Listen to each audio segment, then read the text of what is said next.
Les scientifiques ne cessent de découvrir de nouvelles planètes qu'ils appellent des super-Terres. Il s'agit d'une classe de planètes à la fois plus massive que la Terre, mais aussi bien plus légère que les géantes de glace, comme Uranus et Neptune. Les super-Terres peuvent être faites de roches, de gaz ou d'une combinaison de ces deux éléments. Elles sont souvent 2 fois et même jusqu'à 10 fois plus grosses que la Terre. Elles sont intéressantes à étudier, mais un peu trop éloignées de nous. Elles sont assez courantes en dehors de notre système solaire, de la même façon que d'autres planètes remarquables, comme les mini-Neptunes. Celles-ci peuvent être des naines gazeuses, des géantes de glace ou bien d'énormes corps rocheux. Il est vrai que nous n'avons rien de tout cela dans notre système planétaire. Mais il y a une chose que nous avons que les autres n'ont pas, Jupiter. C'est l'objet le plus grand et le plus lourd en orbite autour de notre Soleil. Cette reine des planètes possède une force puissante qui domine notre système solaire. Jupiter est connu pour manger des planètes. Une protoplanète l'a percutée il y a environ 4,5 milliards d'années, quand Jupiter était encore une jeune planète à ses débuts. Cette protoplanète était 10 fois plus massive que la Terre et était composée de glace et de roches. La collision a été colossale. Le noyau de Jupiter s'est brisé, puis l'hélium et l'hydrogène se sont mélangés à des matériaux plus compacts. Avec le temps, les matériaux lourds se sont redéposés dans le noyau dense pour donner ce que nous connaissons aujourd'hui. Et si elle a déjà avalé une planète, elle pourrait tout à fait recommencer. On soupçonne que notre système solaire contenait autrefois beaucoup plus de grandes planètes qu'il n'en a aujourd'hui. Par exemple, l'espace est plutôt vide autour de Mercure de nos jours. De telles zones avoisinant les étoiles centrales sont nombreuses et pleines de planètes de masse intermédiaire, dont la taille varie entre celle de la Terre et de Neptune. Notre système solaire était un endroit chaotique à ses origines. De jeunes étoiles étaient entourées de disques tourbillonnants de poussière et de gaz, et les planètes se formaient à partir de ces débris, un peu comme les arbres lorsqu'ils émergent du sol. Les petites planètes rocheuses se formaient dans la chaleur et la lumière intense près des étoiles, tandis que les géantes gazeuses se formaient plus loin, là où les températures étaient plus basses, leur permettant de conserver plus de matériaux gazeux. Et même si les planètes de notre système solaire semblent assez stables et paisibles aujourd'hui, si l'on se réfère à leur orbite, elles n'étaient pas aussi calmes auparavant. Certaines planètes n'orbitaient pas en mouvement circulaire, elles avaient des trajectoires oblongues, plus excentriques. Elles se rapprochaient d'abord de leur étoile, puis s'en éloignaient. C'était comme si elles avaient été déséquilibrées par la gravité d'autres planètes sur leur chemin. Il existe une théorie appelée Grand Arc, qui tente d'expliquer ce qui a pu se passer pendant les premiers millions d'années de formation de notre système solaire. À un moment donné, Jupiter, l'une des protagonistes clés, a peut-être été attirée plus près par notre étoile centrale. Après cela, elle est repartie en emportant avec elle un énorme nuage de débris. Cela a pu ressembler à un voilier virant de bord autour d'une bouée, perturbant d'une certaine façon les planètes en train de se former aux alentours. Après la formation complète de Saturne, nos proches voisins du système solaire se sont quelque peu éparpillés. Mais si l'hypothèse du Grand Arc est avérée, Jupiter s'est mis à capturer tout ce qui se trouvait sur son chemin, et ces migrations ont provoqué davantage de collisions dans les parages. Cela expliquerait pourquoi certains astres se sont pulvérisés et dévorés mutuellement. Jupiter a peut-être fourni une partie de l'eau qui compose aujourd'hui nos océans. Elle est aussi escortée de nombreux astéroïdes qu'elle expédie parfois dans l'espace interstellaire ou parmi les planètes de notre système solaire. Elle a même possiblement contribué à l'extinction des dinosaures il y a 66 millions d'années, lorsque l'énorme roche spatiale a frappé la Terre, laissant derrière elle un cratère au large de la péninsule du Yucatan, au Mexique.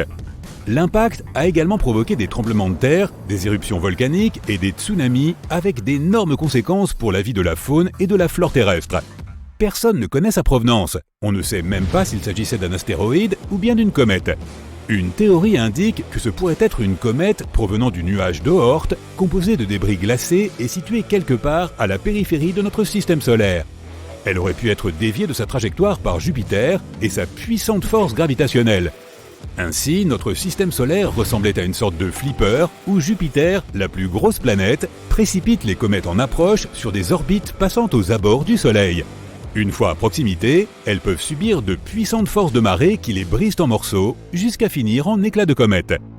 Cet événement a marqué le début du règne de nos ancêtres, les mammifères.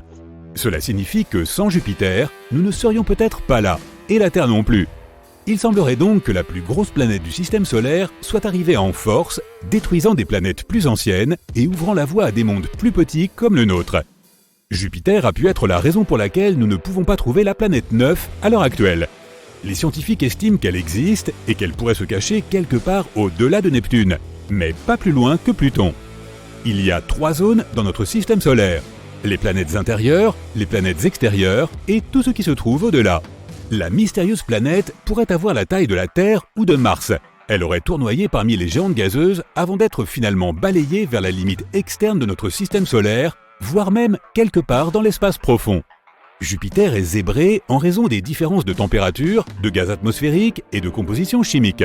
Les scientifiques pensaient auparavant que la source de ces différences de couleurs était le redoutable vent atmosphérique et les matières circulant entre les couches de l'atmosphère. On sait maintenant que les bandes de couleur claire, appelées aussi zones, indiquent l'endroit où le gaz s'élève. A l'inverse, les bandes de couleur sombre, que l'on appelle ceintures, révèlent où le gaz s'enfonce. Les lunes de Jupiter pourraient aussi causer ces rayures car elles tirent sur ces cellules de convection atmosphérique. Au centre de Jupiter se trouve un noyau dense et liquide composé d'hélium et d'hydrogène métallique mêlés à d'autres éléments plus lourds et dissous. En s'éloignant de son centre, la température et la pression à l'intérieur de la planète diminuent. Ainsi, l'intérieur liquide laisse place au gaz de l'atmosphère, à nouveau principalement de l'hélium et de l'hydrogène. Personne ne sait à quelle profondeur se trouve cette frontière liquide-gazeuse, mais la planète est probablement entièrement liquide à quelques milliers de kilomètres sous ses sommets de nuages. Jupiter serait encore plus grande que d'autres géantes comme Saturne si l'on pouvait lui retirer ses gaz. On qualifie parfois Jupiter d'étoile ratée, alors que ce n'est pas tout à fait ça.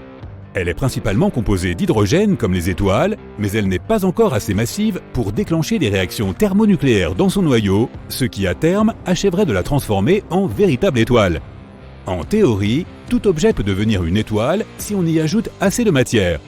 Avec une masse suffisante, la température et la pression interne augmenteront jusqu'à déclencher des réactions thermonucléaires. Pour transformer Jupiter en une étoile comme le Soleil, il faudrait la rendre 1000 fois plus massive. Mais pour former une naine rouge qui est plus froide, il nous faudrait augmenter sa masse de 80 fois seulement.